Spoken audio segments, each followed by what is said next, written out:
We have Mrs. Ekta over here. She's the founder of Read-a-Kitaab. Miss Rochelle. She's a fellow author and poet. She's also written the Costa family, which you can also exclusively find here at Fictionary. So after the session is over, if you'd like to grab a copy, you can grab a copy of this as well. And then we have Mr. Naresh Fernandes. He's the editor at Scroll-In, and his book Bombay Meri Jaan is also kept here at Fictionary. So if anybody would like to grab a copy of it after the session is over, you can go ahead and do so. And yeah, I'll give it over to Ekta. Thank you so much. Welcome Naresh, and welcome Rochelle. Lovely to have you all, and thank you for everybody turning up on this Saturday early morning. Bombay, it's early morning, but yeah, thank you everyone for being here, and we are looking for some interesting conversation today here with these two stalwarts, and they know it all. So and like we started, and when Anup reached out and he said that I wanted to do something on Mumbai's topography and talk about its architecture, the colonial structures that it has.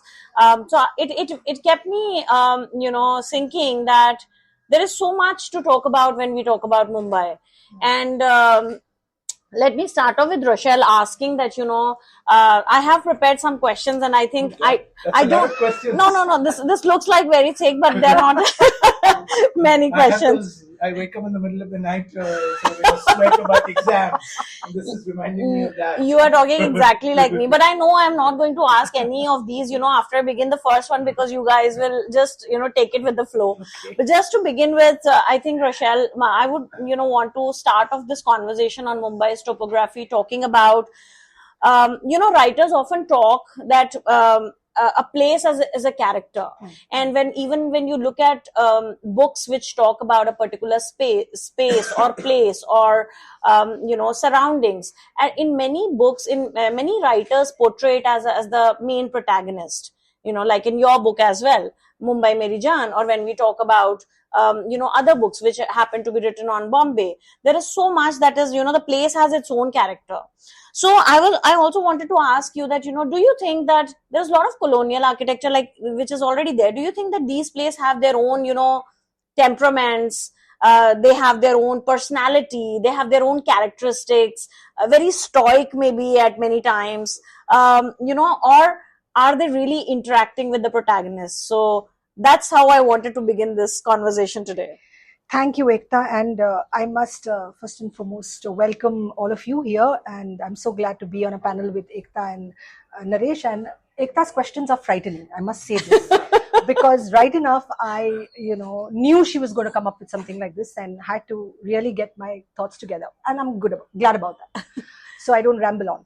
But I think as a storyteller, I don't look at only, no matter how much I love the city, I don't look at only the architecture in isolation. Yeah. Like, I do admire it, but it's always through a character's point of view.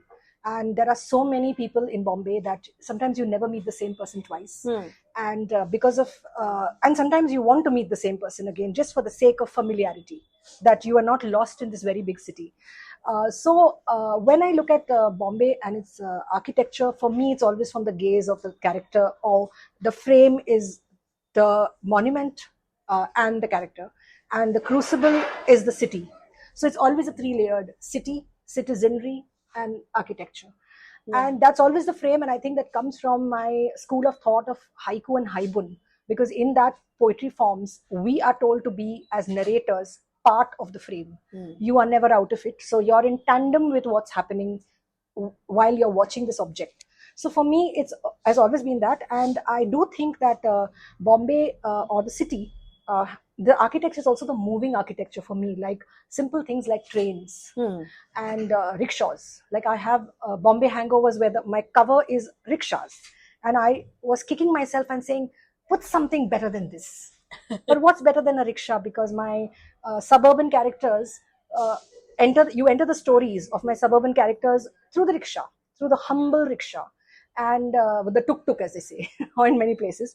But trains, the story of trains, because the story of trains is what connects the cities and connects characters, connects, I think, history, yes, but also day-to-day life, the cross-section of how citizens spend their entire lifetime dreaming, shaping their lives, having families, going through ups and downs, and so these are the moving architectures. I also think of one more thing is in terms of time and space, in the sense that yes, Bombay has a lot of history, and that history is its tapestry, and you come very quickly to how it moves as a city to now what it is like, gig sectors and Yeah. quick deliveries, right? So we move very fast as a city, and that pace has always befuddled me and inspired me, because it's moving.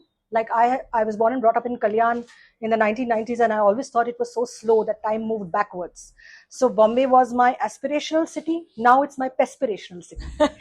But it is something that I look at in the time spatiality, not just of history, but the fact that I feel the city has different time zones, and it has different time zones based on what the citizens or the characters or the people do. Like when you're sitting in front of so you're sitting on Marine Drive watching the Arabian Sea, you're not in a certain time. You're in a different time. When Kolatkar perhaps watched Bombay and wrote the Traffic Lights, which is one of the best poems, Yes. that I feel by Kolatkar, and I can't get over it. I hope you all know the poem or read about it. It's just about nameless, faceless presidents and the scraps of paper. Yeah. And he's talking of everything powerful. And then he segues into something as benign as traffic lights and says they are in love with each other across an empty road, blinking with the cold passion of rubies. And you suddenly excavate the extraordinary, from the ordinary. And then I realize Bombay has different time zones based on where you live and how you live it. Right. And how long you sit in a cafe. Like even Fictionary, if you sit for long here, it's a different time zone. And I think sometimes we are living in many cities in one city. So I think that's a wonderful way of putting it, when we talk about the place as a character. And, when I was reading, your work, Naresh, work, I was just thinking that how beautifully we bring out, these characteristics. So, I wanted to also ask you, Naresh, that when we look at Bombay, which there is a romanticism involved, and also Rochelle talked about it, that there are different time zones. If we look at the colonial buildings, which are now called as, yes, these are heritage, and we are talking about it, that Bombay is changing, everything is vertically growing, and but these places, a lot of these places which come from the colonial architecture are instruments of power, control rather, like ports, courts, your police stations, which are now part of heritage, and we say, these are such heritage buildings. So when you think about it, or when you bring it in your work, how do you negotiate with this dual identity that these places carry when we talk about Bombay's topography overall? It's the first time nowhere as articulate as Rochelle in explaining all of this. I am a prosaic journalist and I write non-fiction. So I sort of have names and dates and details. But Ram Guha wrote a wonderful essay about cities, specifically in the context of Mumbai. Yeah. And he said one of the things that characterizes a great city is the ability to move not just through space, but also through time. And True. Bombay used to offer the opportunity to move through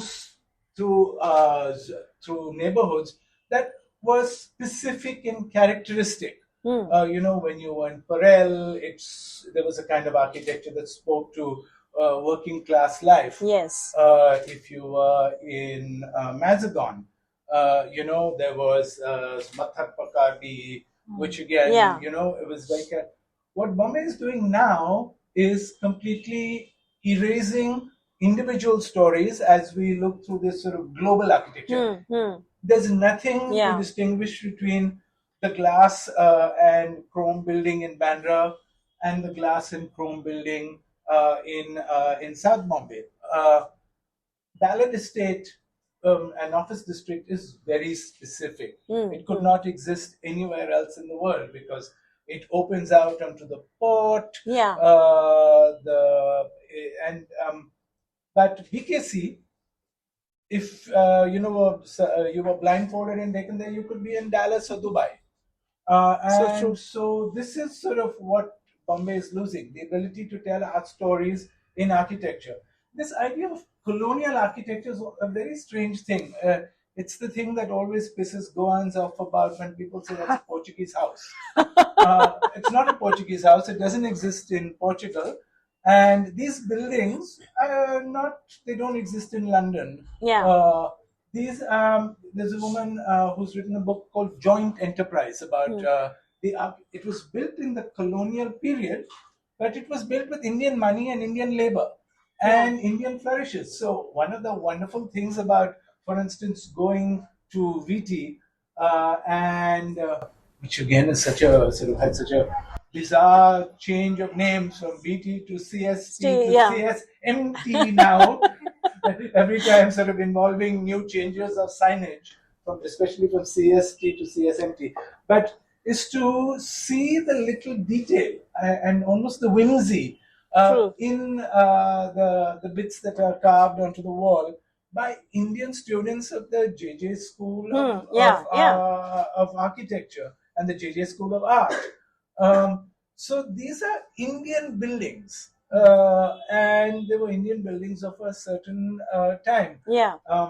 The other great period of architecture that we have in Bombay is Art Deco, which sort of emerged in the 20s and 30s, and especially the office buildings, but also across the city.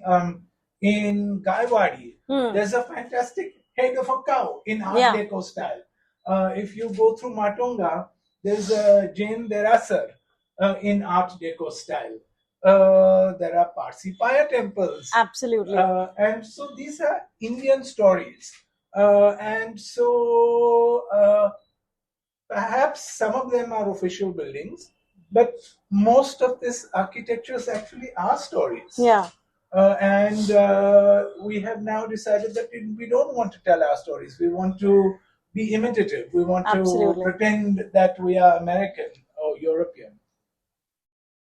So that and that is how we're looking at these positions of control, and that is what I wanted to talk about, which you also highlighted very beautifully, that we are kind of blindfolding ourselves to our our architecture, what is our, and there has been a lot of personification that also happens when we write or talk about stories. There's a lot of human angle to it. There's a lot of human stories in it, which which are like in our everyday lives, and they're also kind of repurposing.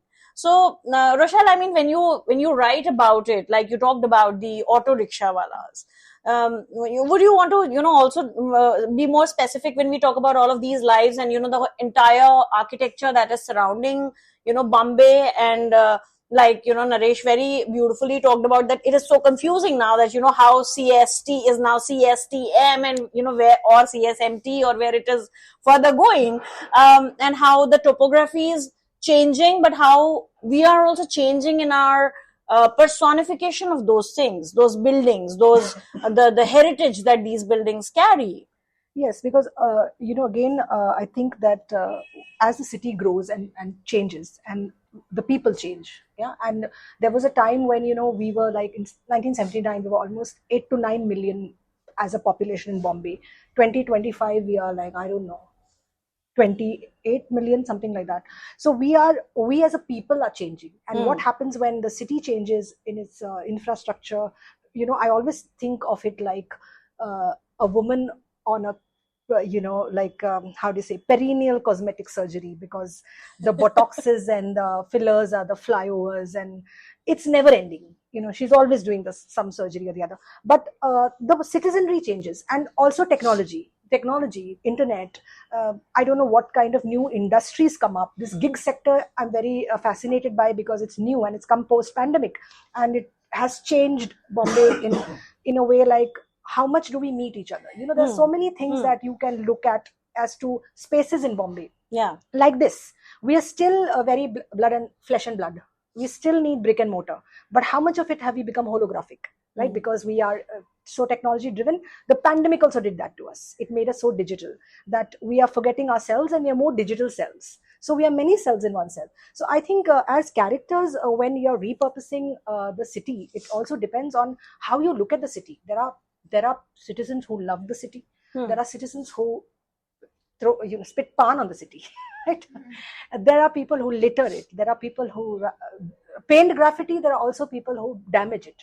So the whole idea of pride, cultural pride, and repurposing, I think, is just not just consciously, but even how you live in the city. How much can you live in the city, or how much? I think sometimes the city is also divided by its day and night. Like what does the city mean to the citizen in the day? What does it mean in the night? Who is more safe? They say Bombay is the safest city, like in many parts of the world. But how safe is it beyond, like, say, 3 a.m. for a woman to go alone? Is it safe? So there's always a thing. How much of space is there for art? I always feel that financial capital, fine, but when will we be the cultural capital or the art capital? Like, when is the art renaissance going to happen, or can it re-happen? Yeah. So when can we become the artistic cultural capital of ourselves? Actually, I don't even want to say the country, but yeah. On that note, I would also want to ask, when we talk about cultural or art or music or cinema, I mean, Naresh, you have very extensively written about Bombay jazz. So, do you think that the buildings or the architecture that Bombay has also has a very deep-rooted connection with the kind of music, which is inside it? So more than specific buildings, I've been quite interested in space and how it's organized. And what characterized Bombay, unlike many other colonial cities, was that actually we had a lot of intermediate spaces where people of different groups could meet and talk. So even though we had exclusive areas, Malabar Hill, Colaba, there were neighborhoods and sort of liminal areas that had people of different classes. So Colaba, for instance, there's a posh bit, but then there's the Koliwada, and there's a very working class bit of it.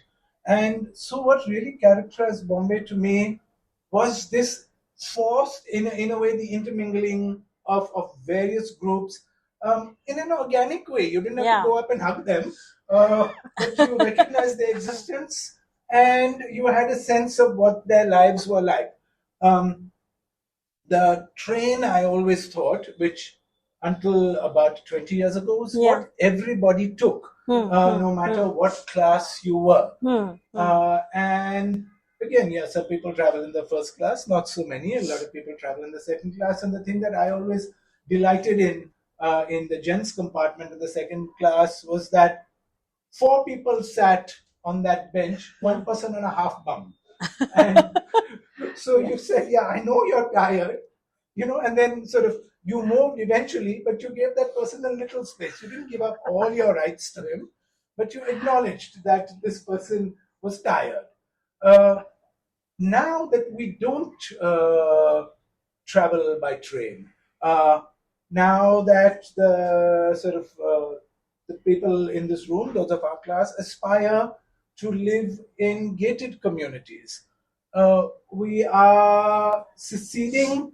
We are sort of moving away from being in public space, which is essential for the creation of the idea of a public.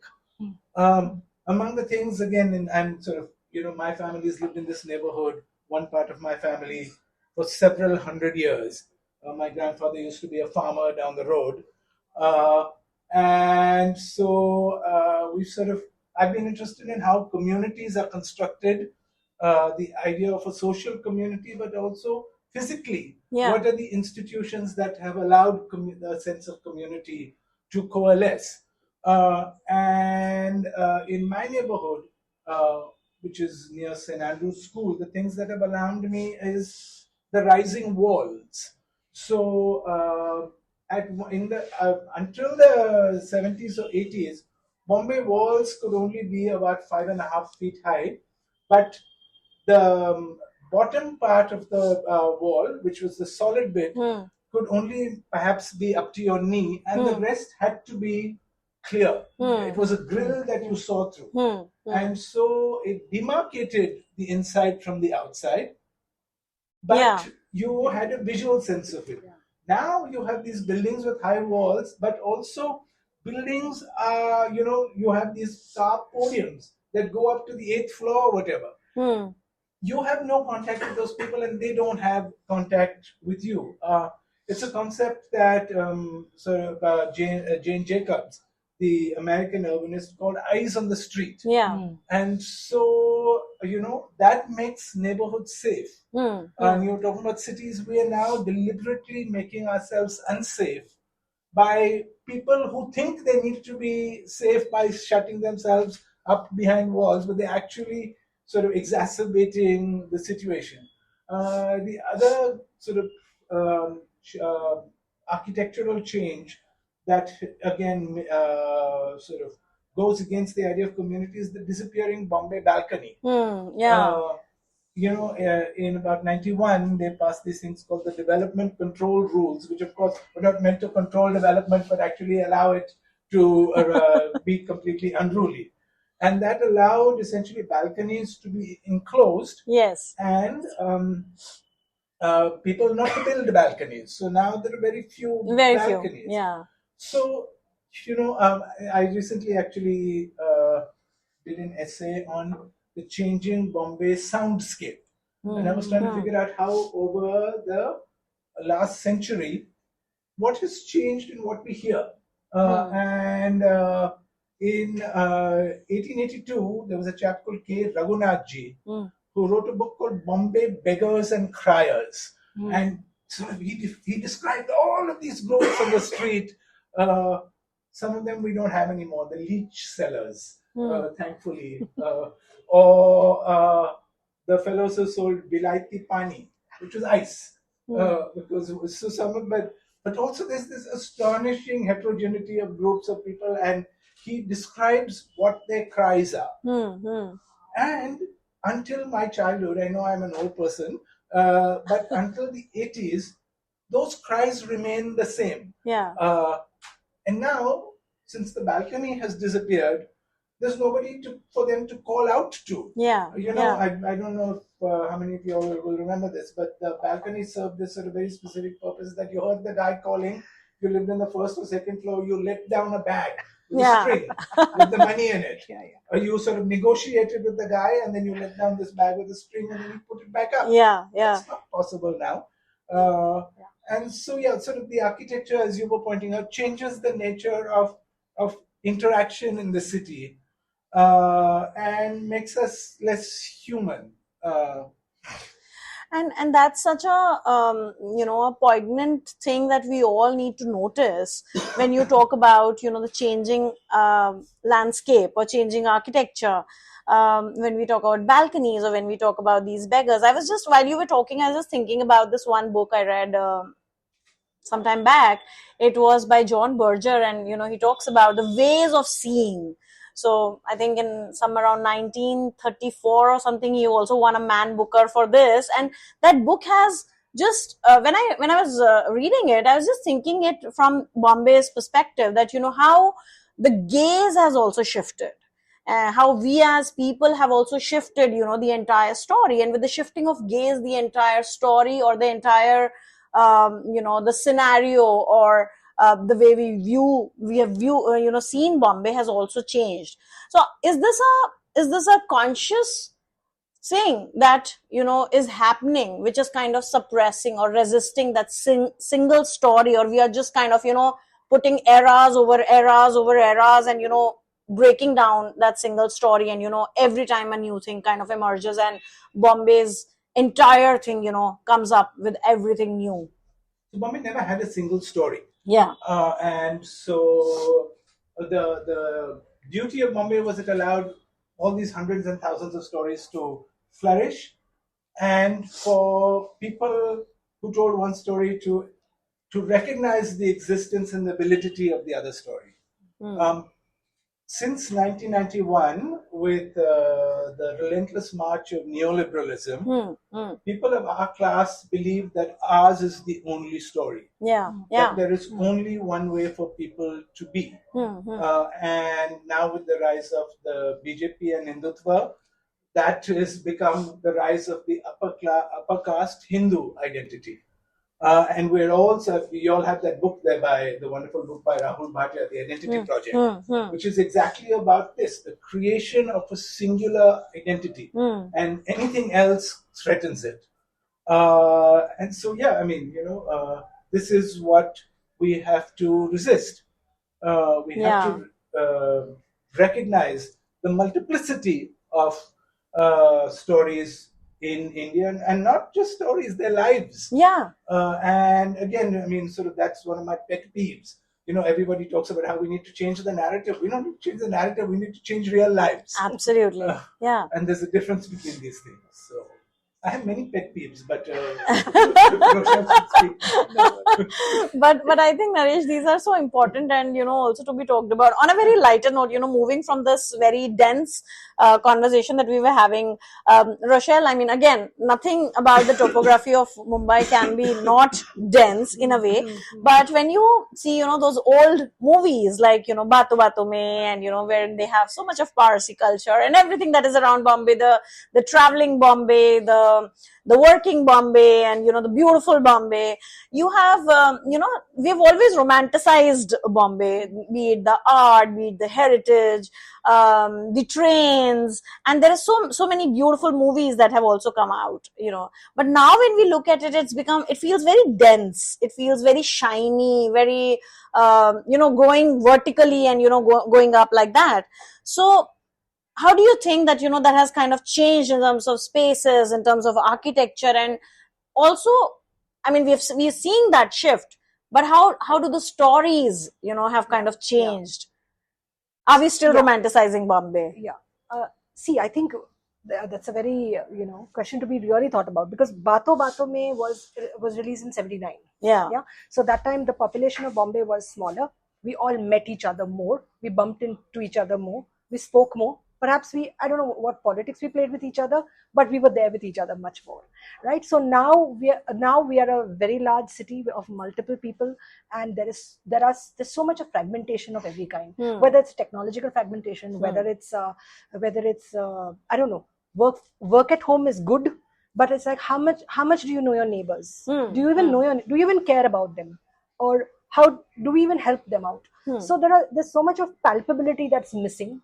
And I think stories come from people, and stories come from people meeting people.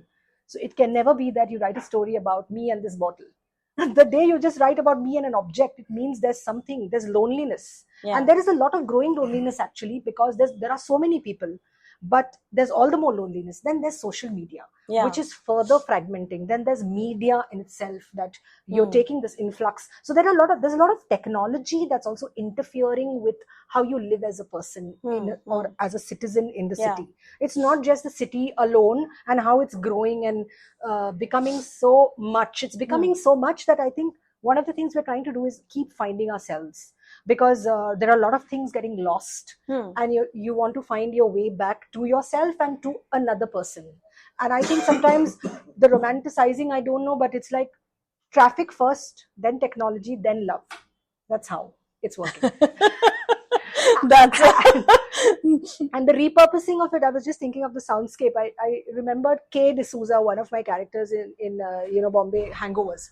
That character has taken sound, because we live with so much of sound, which is not really the cries of vendors, but the sound of let's say factory siren, an airplane ascending and descending, all other maybe nuisance sound, but she's made that her city her alarm clock. And the noise is not just the noise, it is filling up her empty life.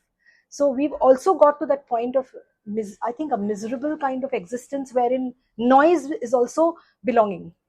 Noise is also habit. You need, and it's so much of a habit that I remember some people living near the railways, and you say, oh, now a train has passed, and they're like, which train?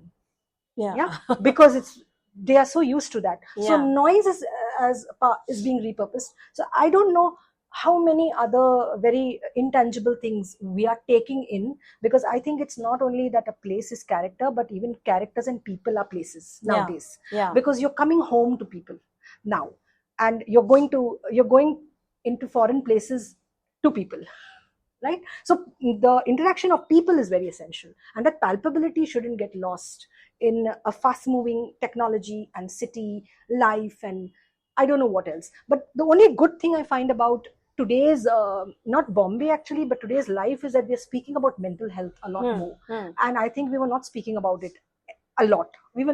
I don't know what we thought about it in the earlier decades, maybe a sickness or something. We were not talking about it. Now we're talking about it. We're tabling it, we're speaking it, we are normalizing it. And I think that's helping. I feel maybe the city will heal and find itself and find a cure for loneliness in so much if it talks to each other. Yeah. If I may just add one more thing, there's a cinema scholar called Ranjini Muzumdar, teaches at JNU. So written a book on Bombay cinema, and she sort of has a wonderful phrase to describe the change in what has happened. And she has a term that she says is the panoramic interior. And how the camera is now barely goes out onto the street anymore. And the few times that it does, Kiran Rao or Gully Boy or something like that, it's almost celebrated. Yes. Because the city has become so ugly and so inhospitable that we all lurk in our caves. And I think, Naresh, that also kind of I mean, I was just thinking while you were talking about it that there's a lot of restoration also that is happening, right? I mean, when we talk about these buildings and all, and then these people are going, and it's kind of celebrated, like you talked about. Do you also think that these spaces which we said there was a beautiful Bombay which we were kind of romanticizing along with the architecture and the people, now it has become more like an Instagram backdrop rather than those civic spaces when people used to meet, they used to talk, and that's how we were talking about the gentrification is defining a different story of Bombay today. So I mean, how do you want to talk about that? So the astonishing thing is, sort of, I think over the last 5 or 6 years, there's been this boom of walking tours. Yeah. And sometimes they go past my house and I'm completely astonished, like, what the hell are they looking at? Somebody is pointing at something, sort of describing it all quite animatedly. We have this sort of the restoration of buildings, but these are individual buildings, and what really makes cities is precincts. And now with these new rules that we have, essentially Bombay has no planning regulations. Everything exists as the exception. Which is why we have these on Turner Road, for instance, down here, 15 or 16 40-story buildings coming up. Completely changes the scale of the neighborhood, but also it completely changes the social composition of this neighborhood. So among the things that I have been railing about, many things I rail about, as you figured out by now, is that the builders in these buildings are now getting the municipality to evict the mochi who was at the corner, the kelawala, the gannawala, and they managed to get court. They've got court orders saying they can stay here. So the builders done the next best thing, which is get the electricity cut off. But we're seeing our cities change not just architecturally, but in this very human way. And I think that's very alarming. Even as we have then people saying, oh, that's such a cute building at the corner. No, and I also think of the suburban spaces because when we talk a lot about Bombay, a lot of it is about the downtown or the art district. But even the suburban spaces, because I think the first thing when I came to Bombay, I realized that there is this little geographic racism about North Bombay and South Bombay, and they were like, we are so Bo, and I was okay, I am no Bo. Like whatever, because I was like, this is anyway an island city. It's anyway compressed. There'll be sea level rise. There'll be water logging. There'll be deluge. So what is so much about your Sobo and Nobos? Because it's all the same thing. You are facing low-lying areas together. you're facing the deluge together. But there was this thing which rankled me a lot, because the pin code is very essential. When they say a window view, I'm like, okay, what is that now? Because it's not necessary that you will have a window view. Right? You may have the pin code, but maybe not the window view. You may not have the car park space. Yeah. So there are a lot of things, but I do think of the suburbs as to becoming too much with malls, instead of having art centers or sports centers which are free for many, so that you could do a lot more in that space. Another mall and another mall, and you're just wondering how commerce is driving the city instead of art. Yeah. And that's I think my only pet peeve. I'm still developing. You're blessed. You're blessed. No, I also, I had one of the characters in Bombay Hangovers again, who was lamenting over the textile mills that he saw in, like closed down in his childhood. Yeah. And now he's this old security guard. So from the mill to the mall. Yeah. But a lot is being lost. True. Yeah. Also, Rochelle, while you're talking about this, you write very intimate things about, people and of Bombay, and you've also written about various people who we don't kind of look at, like Naresh was talking about, that the kind of people we are sitting in this room, we would not want to travel by train now, so there is a certain sense of privilege that has also kind of come in there. So I was also thinking that when you have written about these intimate spaces and these people, so if there is some story that would talk to Bombay, which would have clerks, the watchmans, the guards, what would it look like? See, now I think not just, Bombay is getting commercialized, but my ideas are getting commercial. So I wouldn't think of, I don't know, a festival film kind of idea. I would think of a heist, let's say an art heist. So I would bring all these characters together now in an art heist, not for anything, but just for us to have pride in our culture at the end of it. Like, the moral of the story kind of thing. But I would go into complete commercial, where there's a painting robbed from the National Gallery of Mumbai, and it's being auctioned in Europe, and there's this whole fight sequence, and then you start understanding ki idhar pan nahi thukne ka, and respect your culture, that kind. Then I will have all these characters strung together. Amazing. I think we can go on and I have so much to ask, but Anup is already giving me a signal that we should open it for people, because I'm sure people have so much to talk about or ask. So we'll open it for the audience. Any questions that you have regarding Bombay or regarding anything, we'll start with you. This talk actually reminded me of something that Tocqueville had said about his visit to Bombay over 100 years ago. I think it must have been closer to 150 years. He said that Bombay does not house its workers, it warehouses them. And in that era, 50% of the population of Bombay, who were the laborers, lived in 14% of the city space. That number now is 52% in 7% of the city space. And I often wonder, when we have discussions, do we really ask ourselves, who is this city even for? Because so many people live in such cramped spaces, and all of the new projects I see, everyone brings up how the aesthetics of the neighborhood may be ruined, or they bring up that how things may look different. But the biggest factor I find often ignored in these discussions is all of these projects are luxury housing, almost all of them.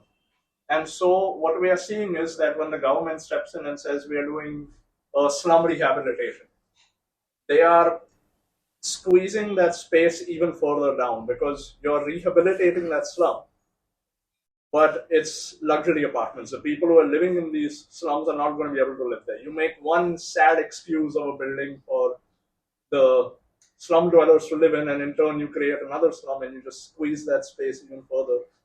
And I wonder what that really means for the future of Mumbai. Like, what would you guys have to really?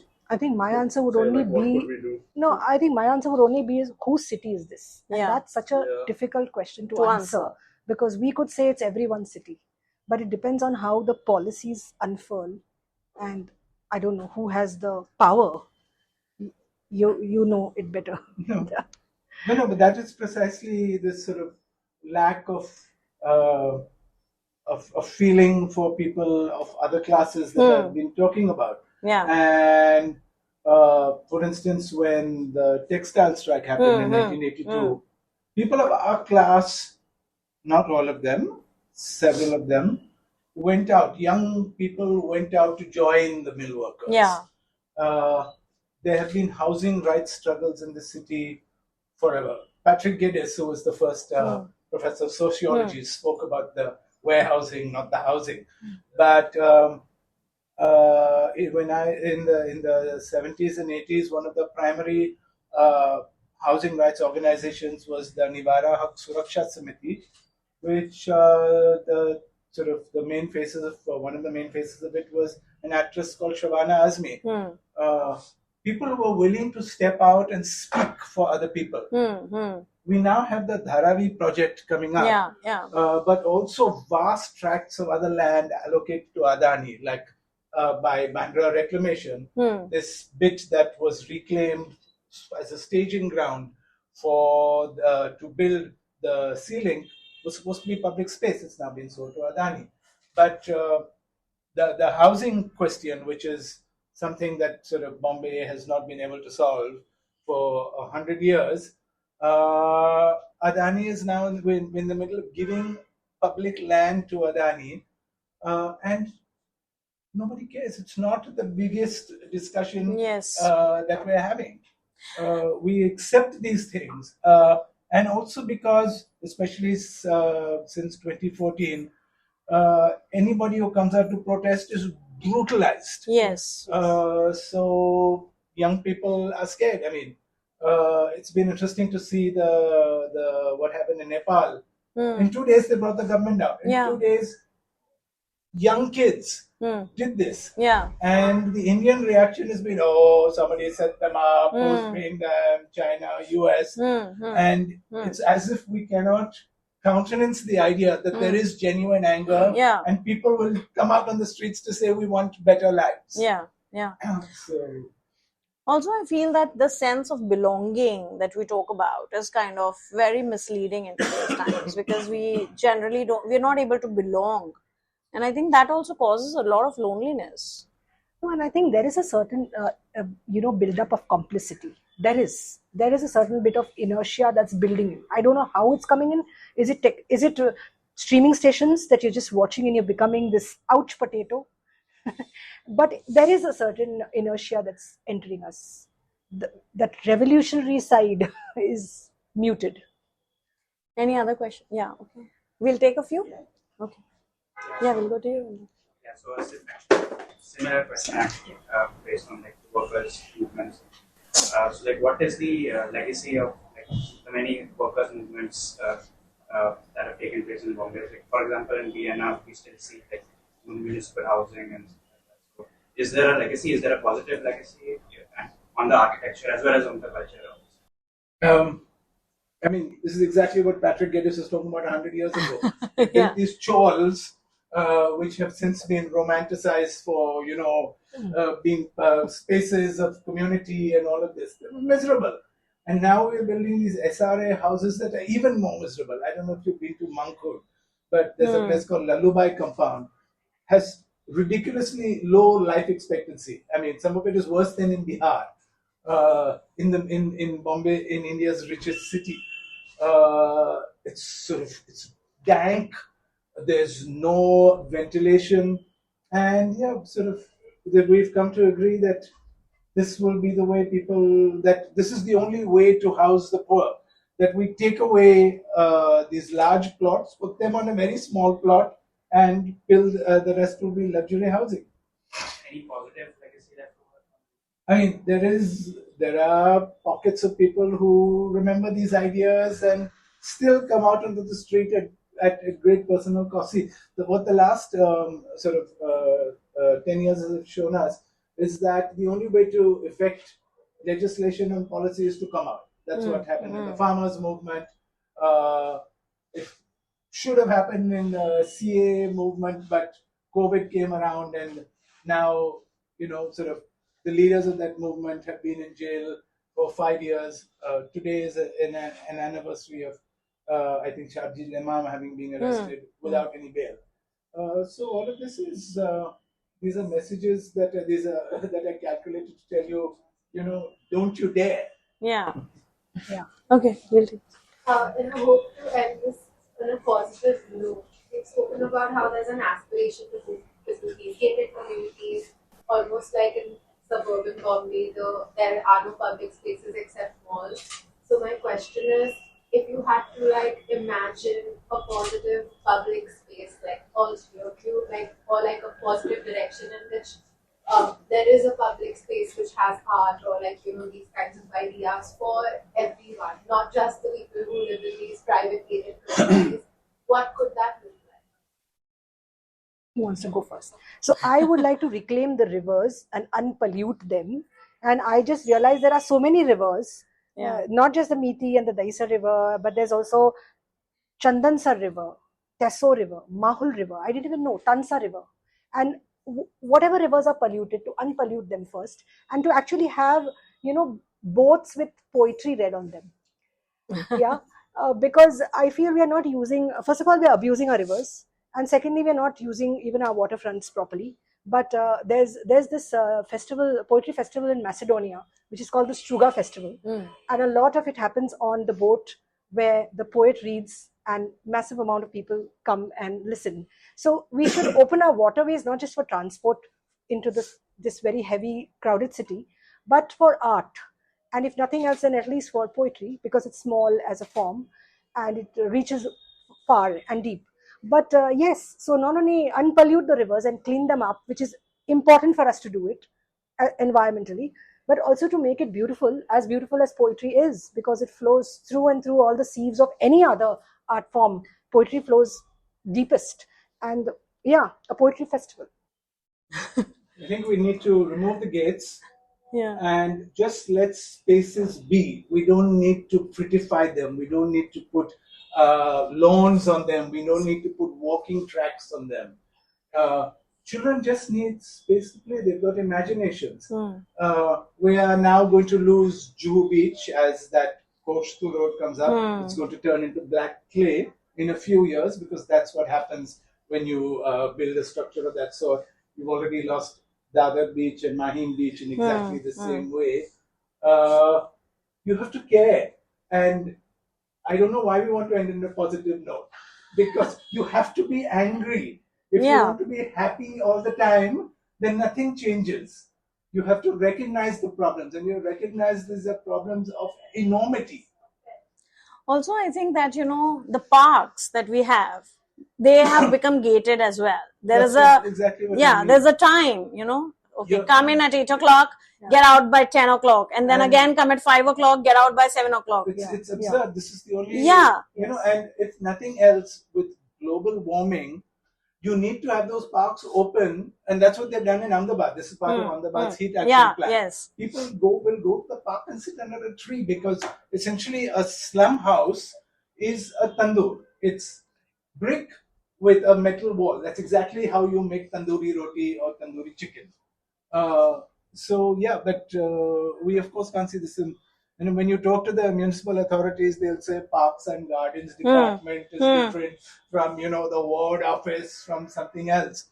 And how important is reading, about your place, so that you also have that urge to bring a revolution, a change, and also kind of think about these spaces not as just places of amusement, but places where you have to be, they should be. And I think, like you talked about, we should be angry about it. So yeah, okay, we'll take one from here and then we'll take one more question. Yes. Hi. I thoroughly enjoyed. I love Bombay. I've been living here for the past 25 years almost. Just a small break here and there. And you're 26 years older. So yes, but again, so I was just thinking, how much I love Bombay. We discussed about, the characters, emotions, about how each of us perceive Bombay. And I mean, I just wanted to quote one thing when you said noise. I realized it when I was here in Bombay, when I used to live here. I was surrounded by noise, like that sarak wala noise. Yes. And then I moved abroad to study. And it was quiet. And I cannot tell you how absurd, how depressing that felt, because I was like, what is this silence? Right. And how not used to I was to silence and not used to not having people. So that was one thing. So coming from all this and the discussion we had, I had one interesting question. So you have written books, you know Bombay. We all perceive it as a character. We have an emotion attached to Bombay. And we also say, Bombay is the city of dreams. So my question is, I think 2-3 layers to it. One would be, what has Bombay given to you? One. Second would be, what is that one emotion that you feel for Bombay? And I think the third would be, what is that one emotion or character or feeling that you liked about, which is not now, which does not exist anymore in, the 2025 Bombay. So. Wow, I forgot your first question by the time what has Bombay given to you? Yeah, but I think Bombay told me that there's no promised land. So because I lived in Kalyan, I almost thought like small town. Like even though not, I kept arguing, no, it is small town. Because I was looking at Bombay as aspirational. I was thinking, you'll be financially independent as a woman, you'll have a lot more independence, at least the city will move. Because for me, Kalyan didn't move, it moved backwards in time. So I wanted a city that moved. But when you come here, you have its own sets of challenges. And you realize, no, it's not a promised land. You have to deal with its challenges. It's definitely a buzzy place, a very vibey place. And I think wherever I go on earth, the second question, wherever I go, whichever clean place I go to, I get more restless. Because I'm so used to the rawness of Bombay, let me put it. Let me find some nice words for it. Yeah, I'm not going to say dirt. I won't say that pie dog. I'm just going to say the rawness that's there in Bombay. I may go to the cleanest place. I went last to Japan and I didn't find a dustbin. I wanted to throw something in a dustbin and I couldn't find a dustbin. They don't have the concept of a dustbin. It's that clean. So when I come back to Bombay, I just feel at home. I don't know why. And I keep questioning that because there's traffic jam and there's everything. And it's like a pig in a sty feeling like you're home. So I don't know what that is. I know people coming to me who love the city, who don't like the city, who are ambivalent about it. In fact, there was somebody who just met me from, some other European country and said, sorry to say this, you live in Bombay, but I'll never come to Bombay. It's a dirty place. It's this place, that place. All I could say is I love it. So I don't know. It's mental illness, actually. A kind of city mental illness. You can't get rid of it. And I think I've answered, right? Yeah. And what it has changed from now to, so I think the city is changing in its way, like it's transmogrifying every time into something else. That noise for me has been the noise of the flyovers and the metro. By the time the metro got done, I was so used to the noise that I forgot to put my plugs, like earplugs to work, and you're used to that noise. And when that goes away, you realize the metro is in place and you are in a wardrobe city because you're on the lower draw now. The top draw is now the trains, but you still like Bombay. That's the sad part. Good. We'll take another question. Done? Yeah, okay. All right. So thank you, Naresh. Thank you, Rochelle. It's been really wonderful talking to both of you. And I think we had a great time. Thank you, audience, for being such a wonderful audience. And thank you, Fictionary. Thank you, 3 Art House, for having us for this festival. Thank you. And thank you, Ekta, for those lovely questions. Explosive questions. Guys, thank you.